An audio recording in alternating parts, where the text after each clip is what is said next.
for Karmelo Anthony are filing a notice to appeal his conviction just one day after he was sentenced to 35 years in prison for stabbing and killing 17-year-old Austin Metcalf at a track meet last week. One prosecutor is detailing how enhanced surveillance video helped the jury reach its verdict.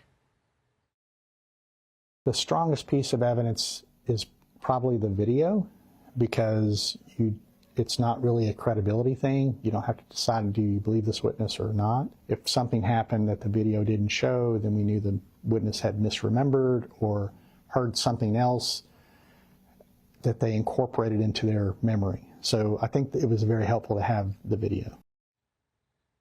And the case, which was taking place last week, was regarding that track meet, that infamous track meet that took place last year where Austin Metcalf lost his life.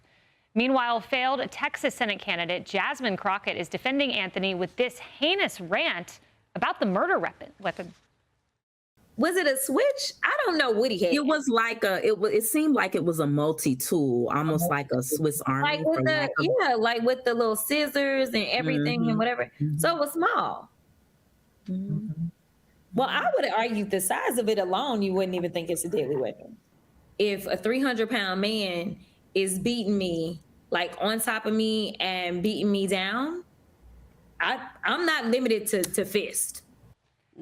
Here is a fact check for the failed Texas Senate candidate. A weapon, even if it is small, if it kills someone, it is, in fact, a deadly weapon. That is the definition of deadly weapon.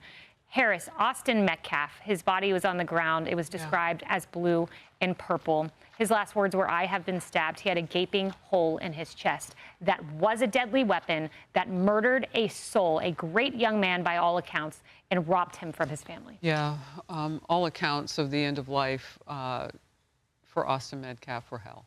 He was bleeding out very quickly. And so, I mean, to look at him, he literally was losing all of his blood. You can't even imagine. We can't. But what was she talking about with the 300-pound man that she would fight? Who's 300 pounds in this scenario? What, are we talking about a track meet? I mean, track athlete? Look at him. Like, and is she saying that she would have done what Karmelo Anthony did? Is she suggesting that she would have taken that same knife? You know, I'm glad in this instance for Jasmine Crockett, especially since she's a sitting member of Congress and has the responsibility to her voters and, you know, all the rest. I'm glad that it's unclear exactly what she meant, because otherwise it sounds like she would have killed somebody that you know, would end up like Austin Metcalf. And 300 pounds, like, I don't know, is she making up boogeymen in her head? I'm not really sure. But we often feel that way about her. She is not needed in this conversation. Yeah, and Josh, I just want to note that for the people trying to make this about race, there is an important point in our research that at least 5 of the student witnesses who testified were black teammates of Austin Metcalf, who testified Anthony was the aggressor. Yeah, this had nothing to do with race. Nowhere did race become an issue in that conflict that they initially had before the stabbing. None of the eyewitnesses mentioned race becoming an issue. And yes, you're right. Several of the witnesses that testified for the prosecution were black, talked about Austin Metcalf lovingly. He was a teammate of theirs. Race had nothing to do with this until after the charges and after these action groups got involved and started to polarize people based around this case. But the case had nothing to do with race.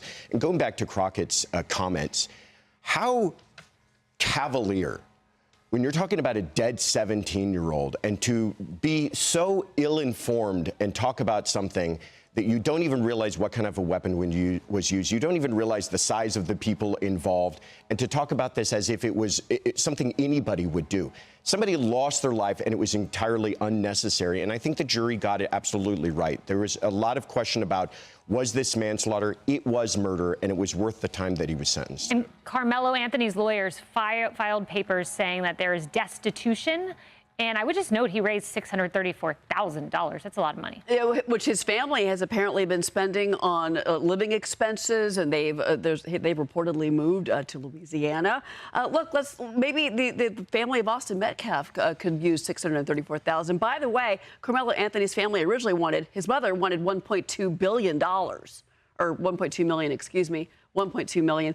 But at the same time, those protesters that you mentioned from out of state, well, the reports are many of them were from out of state because they've since just kind of disappeared into the ether. Who is paying for that? I just want to know where the money came from for those groups that were there. But honestly, I'm tired of talking about Karmelo Anthony. Let's talk about Austin Metcalf. Yeah. 17 years old, and it's heartbreaking. And I hope that the community, and I know that they have been, are really supporting that family right now. A child when he died. He was a minor. Yeah. Kaylee. And some more comments from Jasmine Crockett, because I find them utterly shocking. She also said he simply didn't want to be put out in the rain by some random kid, speaking about Karmelo Anthony. And then she said, 1 time, 2 inches. He didn't stab him 5, 6, 7 times.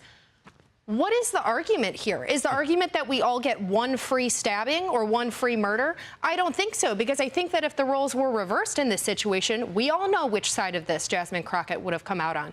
And by the way, if it makes you guys feel any better, she's a licensed criminal defense attorney. Wow. Yeah. Well, look, if you're 300 pounds and you go near Jasmine Crockett, I guess she could kill you. Yeah. That's what we learned from her. Yep.